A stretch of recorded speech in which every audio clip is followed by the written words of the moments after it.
Hello and welcome. This is Impactpreneur by Connecting Dreams Foundation SRCC chapter, which delves right into the depths of social entrepreneurship and the various aspects involved in it.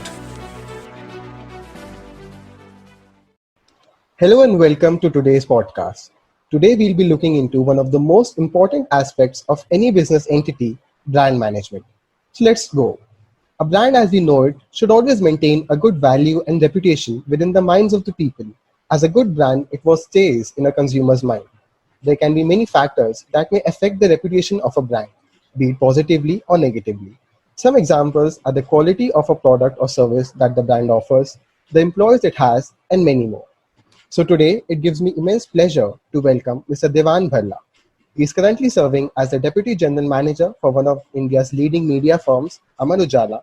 Previously, he was serving as Senior Brand Manager at IndiaMart, a PGPM graduate from Indian Institute of Management, Sambalpur, and a BTech graduate from BVCOE, Delhi, has worked for firms like McKinsey and Company, Hero MotoCorp, and InfoEdge in marketing and branding roles. He is a renowned TEDx speaker and has given talks in various colleges across the country. Thank you, Mr. Devan, for joining us today. Most welcome. Thank you, Anirudh. Thank you. So, without further delay, let us begin. So, a brand is considered to be the company's voice, sir. People identify the brand and not the product. So, what does branding mean for an organization, and how important is it for a social enterprise to build a brand of its own? Okay. So first of all, see, brand is something that serves as a foundation for any product, right? Not all products out there in the market are brands, but a brand has a very strong emotional connect with the consumer, right? So say, for example, take any product that you can think of. If I can think of, say, an iPhone, right? So this for me is a brand. Why? Because the experience that it leaves one with, the way that it's actually based on a lot of research studies as well, that a brand actually activates a lot of your touch points. The way that an Apple phone is placed in the Apple store is at a definite angle that you when you touch it, it will actually fall into your hands. So you'll experience it. Anything that you can touch, anything that you can feel, anything that you can experience is something that leaves a very strong impression in the old reptile brain of yours, right?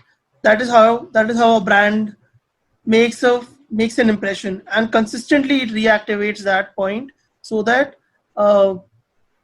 it can stay in your life for a very long period of time, right? And as you've mentioned, for the second half of the question, so it's like what does brand building mean for an organization, right?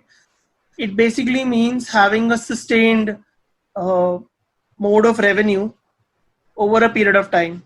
A brand is something that can be seen on your balance sheets as well, in the intangible assets, or something known as a goodwill. I think since you're a commerce student, you would be knowing Yes, sir. how there are brands that have just charged billions and billions of dollars while they were getting acquired. Very famous ones. I will not take their names, but obviously a shaving company. So it's like they actually took that leverage, and that is the power of a brand. And brand building is something that takes every day. It's not an overnight kind of a thing, and it is very long term, right? You just cannot have something just by doing one PR tactic, or one campaign, or one marketing strategy, something. It's not like that. You have to continuously deliver to the desires. I would not say the needs and the wants, because the products are basically the ones that take care of those functional requirements when it comes to a brand. But when you're talking about the emotional, the psychological connect, that is something that a brand takes care of. It's something so irreplaceable that you just want it. Like you cannot actually live without a brand. That is the power of a brand. There are people who buy Jimmy Choo heels. They cost like thousands of dollars. What's so special about them? There is something special because the way that experience, every single thing related to that particular brand that, obviously a lady, a girl would be, very much touched by. That's how that particular brand makes you feel. That's, you can actually tell if something is a brand or a product just the way somebody would greet you in a store, somebody would talk to you, the customer service. There are so many different touch points that a brand establishes while making a. It's not just about a transaction; it's about a relationship, right? Definitely. And it's very critical for organization to build relationships with the clients, their customers, also known as their partners in success. That is how it is supposed to be. And when we talk about for a social enterprise to build a brand of its own, see, when we talk about social entrepreneurship, it is something that is not for profit, right?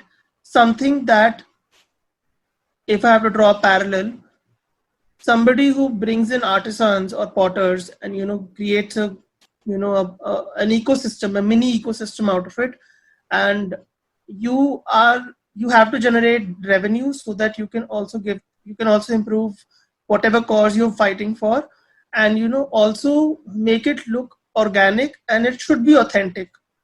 So that is the common point between a social entrepreneurship model and a business model which generates profits and revenues, that you are supposed to build an ecosystem, right, and take care of all the stakeholders that are involved. But the differentiation comes in how you treat that brand. Now, obviously we'll be talking about it in the, I think, in the upcoming questions as well. For a social enterprise, it is very critical, the face value, because you will get a lot of money, you'll get a lot of funds flowing in as the input, so that your model keeps on is sustainable by what the brand does, what it believes in, and who's the face of that brand, right? It's like, I would not, it would be like comparing apples to oranges if I talk about one that is very commercial in nature and one that is very much into the social sector, because their mission and vision is very different. One is for the societal upliftment, the other one is obviously for, obviously that is also a way of uplifting the society by giving people salaries and having a lot of there are brands that are there for commercial success, but Tata is one brand for me that holds very like I keep it in very high regard, because the way it treats its employees, right? The way that ecosystem has been built. And everybody talks about Mr. Ratan Tata because he's a brand, right?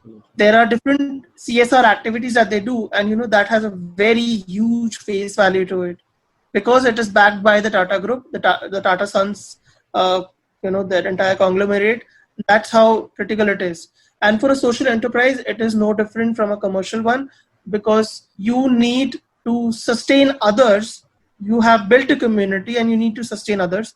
And that's why building a brand is of critical importance. I think it, if not more, equally important as that of a commercial brand. Sure, sir. Definitely. I agree with you saying that brand building has now become a metaphor for emotions and psychology and the connect that the customers have with the brand, with the company.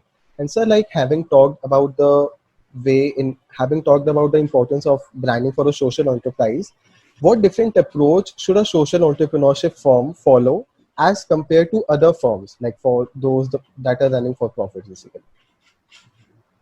Okay. See, I had a brief chat with a friend of mine related to this specific question, because she's very much into social entrepreneurship and she does a lot of work. So she actually mentioned, and I'm quoting her because these are her words. So she had mentioned that a social entrepreneurship model is based on the very essence that a community is usually the one that is impacted. The direct impact is usually there for the first level of contact, and you're doing it for a cause. Everything happens for a cause there. So she mentioned that just like a social problem, like domestic violence, it can be, say for example, it is just one problem that people can see, that is visible to the naked eye, and obviously is the first level of thought. But when you delve deeper, it can be, you can attribute it to different factors. It can be you're getting you're facing domestic violence because you're not financially secure, right? There could be some family problems. There could be alcoholism. That could be one of the reasons, right?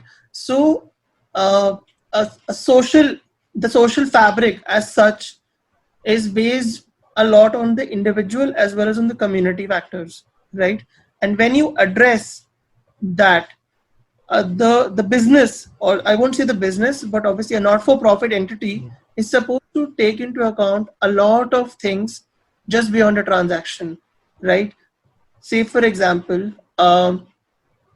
there I know of a lot of groups that are working in actors, CDF obviously because Devanshi and Uttam have been in touch. What ideally they do is that there is a particular section of the community that is suppressed, right?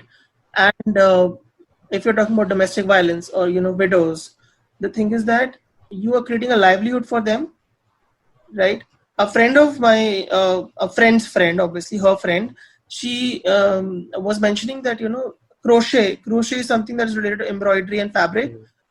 There is a friend of hers who has been outsourcing that entire uh, manufacturing work. It's made by hand, and that entire thing has been outsourced to women in Haryana. Obviously, we know about the societal fabric of it varies from state to state, and obviously to empower them and to train them, educate them, give them certain specific basic skills. So unlike a commercial brand, you are building a relationship, and it's completely point of transaction, and obviously an undercurrent layer of having that good rapport with your client. But over here you're taking an extra step. You're trying to address that particular problem that that person faces, that community faces, and how you're uplifting them, right? So you are actually one level below. You've actually penetrated a level while you're working with this particular community. So you're touching lives, and those are the different aspects that a social enterprise is supposed to have in place, right? And I think that the to make it sustainable, you can actually refer this amazing guy. He does amazing work. He's the founder of Selco, right? And Selco is basically Harish. Mr. Harish is like one of those people who has been doing it for, I think, a very long period of time. This particular social enterprise is based in Karnataka, and they manufacture you know it's basically sustainable energy sources. So it's one of the first rural solar financing programs in the country. I believe that that is how it is, and that this particular person has provided electricity to the last mile, something that usually brands would not even think of, the amount of the scale that they usually encounter. But this person has actually done that, and there are over, I think close to 1.5 lakh of installations that he's done, and he's actually operating it in a retail mode as well. So that is something that people usually do not take into account when you're talking about a commercial brand as such. Definitely, sir. As you said, I completely agree that there is a lot more that goes behind a transaction when we talk about a social entrepreneurship model. So, sir, like there may be many times when the branding methods or approach used by us may or may not be well perceived by the public and bring a negative result. So, how do we ensure that this does not happen? And even if it does, how do we rectify it?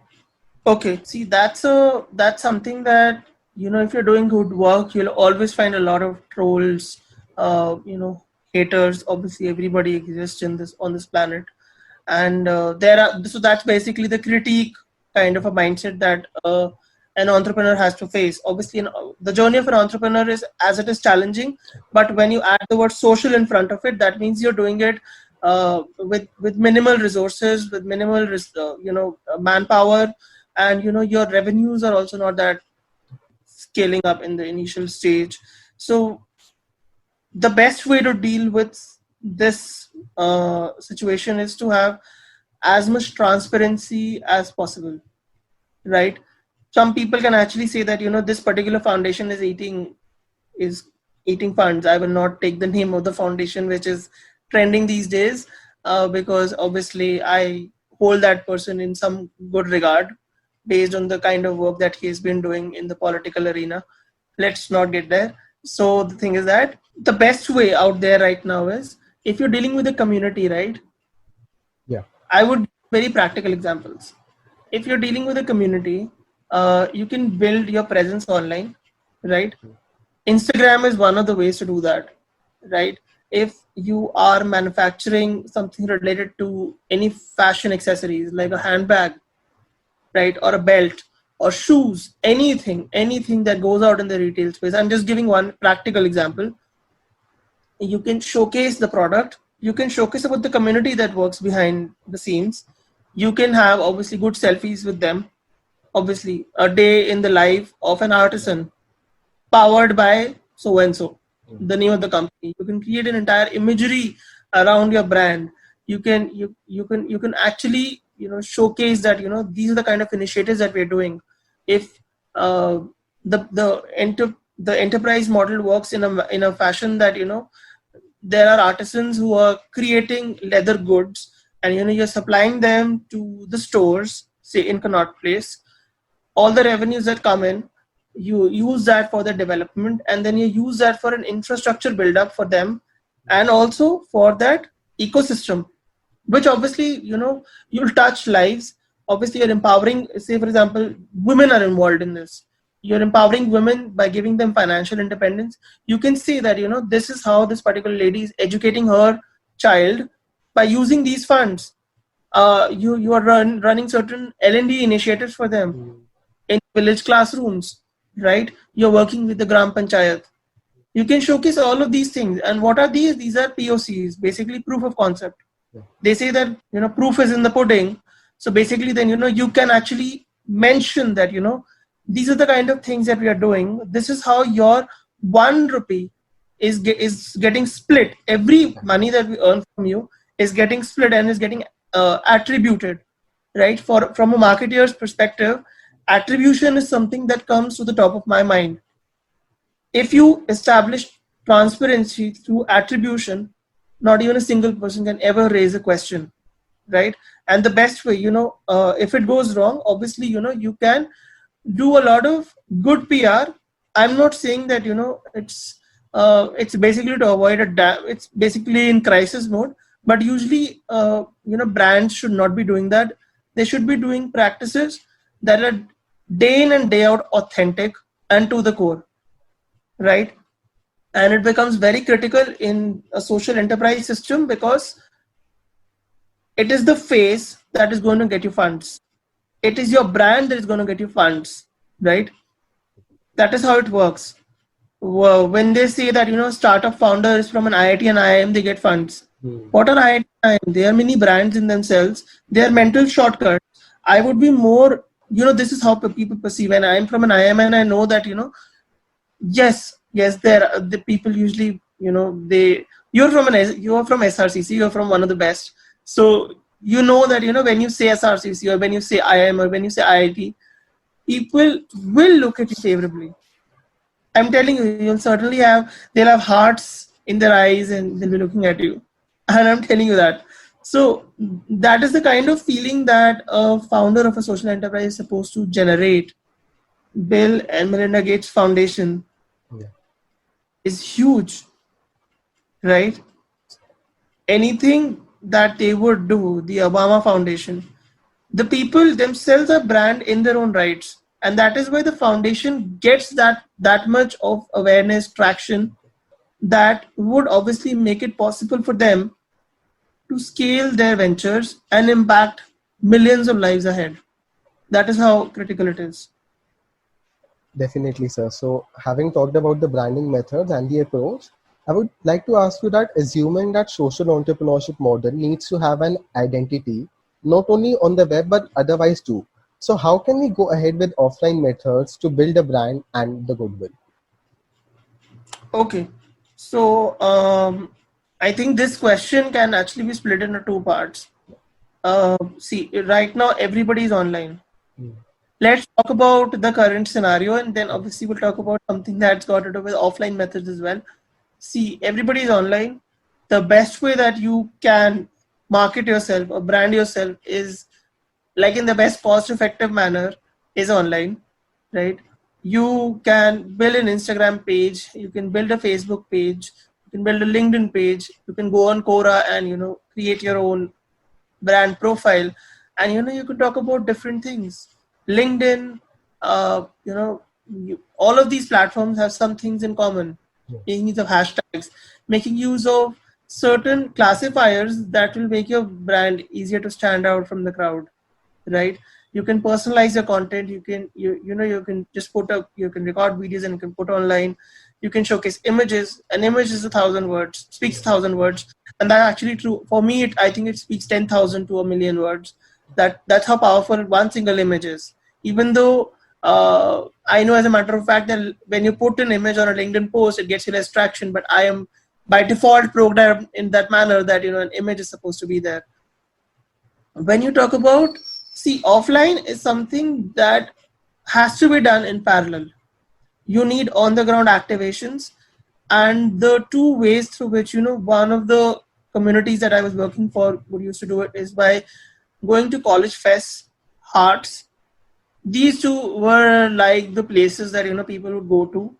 And so I was involved in something that was related on the apparel side of things. So obviously, college is something that hip hop types, and they would obviously want to experiment more. That age is such that you would do that, and 17 to 19-year-old or 20-year-old, 21-year-olds were the TG target group, and obviously you're more than willing to try something out which is at a lesser price, and obviously you can mix and match and stuff like that. Similarly, in a heart like Delhi Heart, Suraj Kund Festival, you can actually go and you can showcase your product. The other way, which is a slightly more refined way of doing it, is by exhibitions. Yeah. Right? So it's basically that people, especially there's one particular strata of the society which usually likes handmade kind of things, organic things, right? And you are basically bringing the creator with the consumer, like you're actually bringing them in together, and they are more that particular strata of the society, like the HNIs and people who have a certain income level, and so on and so forth. They are more than inclined to interact with such people and contribute, donate. I would not say donate is not the right word when it comes to social entrepreneurship, because you're paying for somebody's hard work, and that is why it is very critical that you give that proper due credit, that this is your hard-earned money. It's not that khairat mein nahi mila hai. You have worked, because the kind of interaction that I have had on a personal level, खुददारी बहुत ज़्यादा होती है when it comes to artisans. They are very much that whatever we are capable of earning, we learn through that. By those means, we'll use these hands. I've spoken to a lady and she said that मेरे पास 2 हाथ हैं and I will use those. So that was a very touching story, by the way. So I know that it's basically things that you create around that particular product. You talk about those stories that it's actually happening with a lot of commercial brands also. Amul's packaging has changed. It talks about even coffee. Even coffee is actually doing that. I think Blue Tokai or something. They are actually talking about the origins of the coffee bean. Okay, this so and so actually plugged this, and they create a very nice creative around it. Similarly, social entrepreneurship, that entire model can also showcase this in a very effective manner through the packaging. Okay, these bangles were made by so and so in this place in UP. Seema, as as a part-time worker here, she has actually created this over a period of say 1 week, and she's very beautifully interwoven it with mirrors and different knickknacks, and to give it a very personal touch.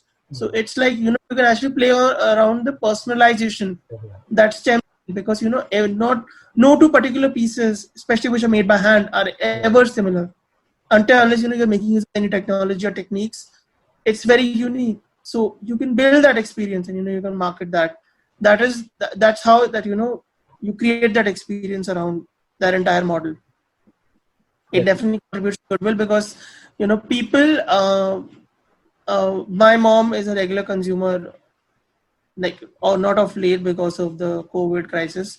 But she has been actively involved in some of these groups, and she talks about the fact that a lot of things in marketing are actually word of mouth. If I have had a good experience, it builds a certain credibility in that in say in my mom's friends, for example, and the other person would be more than willing to incline it. So it's a very incremental summation to your goodwill that takes place over a period of time, and that is what we spoke about. Brand building happens over a period of time. It's a long term. It's for the long haul. It's not something that will happen overnight. Definitely, sir. So as you mentioned, that personalization is something that can very effectively happen with the help of offline methods of communication as well. So with that, I would like to move to the final question, that what advice would you like to give to the audience as per your views on social entrepreneurship and its branding? Okay. See, I think this is basically going to be a summation of all the things that we've spoken about. So, see, social entrepreneurship is challenging. It is definitely challenging because you have a group of like-minded people working together on a mission on a social cause, which, unlike say a commercial brand, is not even for profit, right? And when we talk about branding such an initiative, these are just my 2 cents on it. When you're actually branding, I think a social kind of a brand, it's very essential that the individual also builds a brand for himself or herself, right? As your brand is getting built, right? It includes all digital activations of the profile that the person has, right? So as I mentioned about Mr. Harish, there has been a huge coverage of his on different platforms, right? There are people who have started very early on, and they are actually running some really good missions as such. So Sharat Sagar is one of them. He's basically built Dexterity Global, which contributes to a lot of upskilling of school kids and students. And the way he's actually built his profile is such that it would inspire. I would not be like an active contributor to a community. I would be more than inclined to invest in it just by looking at that person's value, face value. So marketing में this is a very cliche term, जो दिखता है वो बिकता है, right? I have implemented it. I have tried and tested it. I have broken, twisted. I've done everything to it, and I know that as a matter of fact, it stays. Individual or the group of people who are building their brand need that same kind of an exposure, right, as their venture does, right? Because I know there are a lot of people who work behind the scenes, and they are perfectly fine in not coming forward, but usually there should be 1 or 2 people who are in the core team to actually build that brand persona around them, right? So that it gets a lot of awareness, traction, eyeballs, so that it becomes very easy for them that whenever they have to seek funding, it happens organically. You should not be the one who should be after funding. It should be the other way around. People should be vying for your time, for your attention. Give them a chance to be an equal partner in success. That is how it works. And Bill and Melinda Gates have actually, I think everybody knows about these people, and they've actually built it to a very, very. The Gates Foundation has actually just grown to a huge level because those individuals have had their own stories to tell and contribute to the greater good. Obviously, everybody knows Bill Gates, and a wife is an equal partner in success. She also has her own ventures. Similarly, the Obama Foundation, it's not just restricted to US presidents, but obviously much beyond that. Sharat Sagar is not he's not a president, but he's a good personal brand. Personal branding is something that obviously founders of these ventures should actually give priority to. And when it comes to branding the enterprise, it's basically got to do a lot with the consumer psychology. Once you know who your TG is, who are these people who are going to, it works on both the sides. The creators of the product, how is it that I'm supposed to deal with them? How can I make their life better by 1%? Right, that marginal increment that I can contribute to somebody's life. Similarly, for the consumer, the final end consumer, what is it that I can do so that these people would want to try it out, would want to partner with us, would feel good about using this product? What is it that is very unique, that entire creation of a very sound ecosystem, and then showcasing that to the world through a digital and a physical platform? Those are my 2 cents on branding for the founder as well as the venture in the social enterprise space. Definitely, so that would be very helpful for the audience. And now that we've reached the end of the episode, I would like to express my heartfelt gratitude to you, sir, for being with us today and guiding us through one of the most important aspects of any business, brand building. Most welcome, and thank you for having me. SRCC is always special. The pleasure is all ours, sir. Hope you liked today's episode. Thank you, and stay tuned for more informative bites on the aspects of entrepreneurship by Connecting Dreams Foundation SRCC chapter.